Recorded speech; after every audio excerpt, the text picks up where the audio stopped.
Son, we need to have a chat about internet safety. I slowly crumpled down onto the floor next to him. His laptop was open and he was playing Minecraft on a public server. His eyes were locked into the action. Comments scrolled down the side of the screen in a chat box. Son, can you stop your game for a minute? He exited the world, closed the laptop and looked up at me. Dad, is this going to be another cheesy, scary story? What? I faked hurt feelings for a second, then grinned at him. I thought you liked my cautionary tales.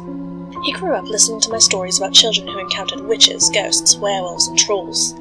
Like many generations of parents, I used scary stories to reinforce morals and teach lessons about safety. Single dads like me should use all the parenting tools at their disposal. He scrunched his face a little. They were fine when I was 6, but now that I'm getting older, they don't scare me anymore. They seem kind of silly. If you're going to tell a story about the internet, can you make it really, really scary? I squinted at him incredulously. He folded his arms. Dad, I'm 10 and I can handle it. Okay, I'll try. I began. Once upon a time, there was a boy named Colby.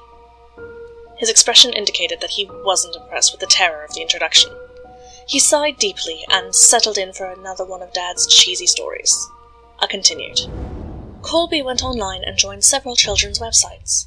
After a while, he started talking to other kids in-game and on the message boards. He made friends with another 10-year-old boy named Helper23. They liked the same video games and shows. They laughed at each other's jokes. They explored new games together. After several months of friendship, Colby gave Helper23 6 diamonds in a game they were playing. This was a very generous gift. Colby's birthday was coming up, and Helper23 wanted to send him a cool present in real life. Colby figured it wouldn't hurt to give Helper23 his home address, as long as he promised not to tell it to any strangers or grown-ups. Helper23 swore he wouldn't tell anyone else, not even his own parents, and set about mailing the package. I paused the story and asked my son, "Do you think that was a good idea?" "No," he said, shaking his head vigorously. In spite of himself, he was getting into the story. Well, neither did Colby. Colby felt guilty about giving away his home address, and his guilt began to grow. And grow. By the time he put on his pajamas the next night, his guilt and fear were larger than anything else in his life. He resolved to admit the truth to his parents. The punishment would be steep, but it was worth it to have a clear conscience. He squirmed in his bed as he waited for his parents to tuck him in. My son knew the scary part was coming up. In spite of his tough talk, he leaned forward wide-eyed. I spoke quietly and deliberately. He heard all the noises of the house. The washing machine bounced around in the laundry room. Branches scraped against the brick outside his room. His baby brother cooed in the nursery.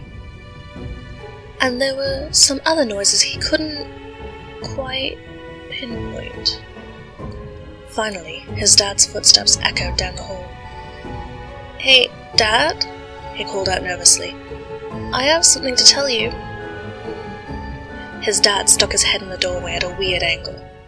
In the darkness, his mouth didn't seem to move, and the eyes were all wrong. "Yes, son?" The voice was way off, too. "Are you okay, Dad?" the boy asked. "Uh-huh," sung the father in his strangely affected voice. Colby pulled his covers up defensively. Is Mom around?" "Here I am!" Mom's head popped into the doorway below Dad's.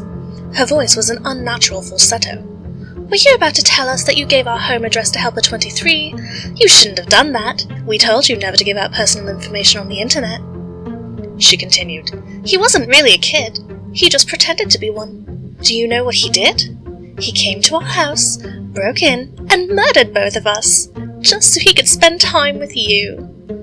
A fat man in a wet jacket emerged in the child's doorway holding the 2 severed heads. Colby shrieked and gasped as the man dropped the heads on the ground, unsheathed his knife, and moved into the room to work on the boy.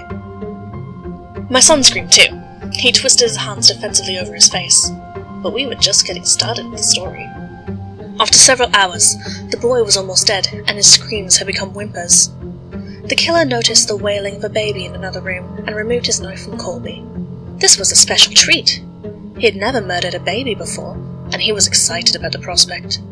Helper23 left Colby to die, and followed the cries through the house like a homing beacon. In the nursery, he walked to the crib, picked the baby up, and held it in its arms. He moved towards the changing table to get a better look, but as he held the baby, the crying died down. The baby looked up and smiled. Helper 23 had never held a baby, but he gently bounced it in his arms like a pro. He wiped his bloody hands on the blanket so he could stroke the baby's cheek. "Hey there, sweet little guy."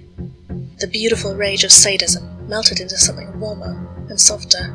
He walked out of the nursery, took the baby home, named him William, and raised him as his very own.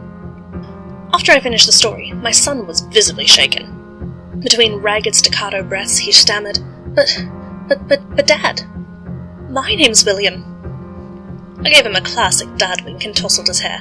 "Of course it is, son." William ran up the stairs to his bedroom in a fury of sobs.